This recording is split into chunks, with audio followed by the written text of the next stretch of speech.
Gerą ketvirtadienio vakarą, brangus krepšinio mylėtojai, Urbo nacionalinė krepšinio lyga. Eteryje jūsų ekranuose ir nepavyksta reguliuoti tai kiklių Mažeikiškiams. Ekipaim. Ir šansas Mažeikiškiams. Čia žmonas toliau dirba abiejose aikštelės pusėse ir čia įlyg iš natų. Kaime puolime Mažeikių M-basket, čia Urbonas. Kibos gynyboje Ryto Jangas. Gana lengva, čia prasiveržimas, puikus perdavimas ir šitas keliatant sarginių žaidėjų Solelio, Karasovas iš toli ir praranda kamuolį Vilniečiai, Jangas iki galo pat pusėje.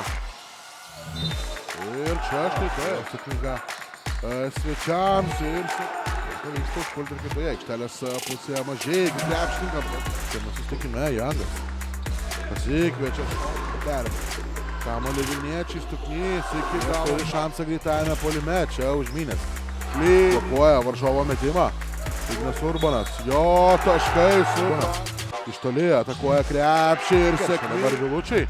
Čia tolimas perdavimas Urbonas iš po krepšio. Ir čia puikiai išžaistas kamuolys. Jo, Žanauskas atlieka priverstinį metimą. Sąjungininkas ir čia visą laiko sudegė labai nemažai Žanauskas.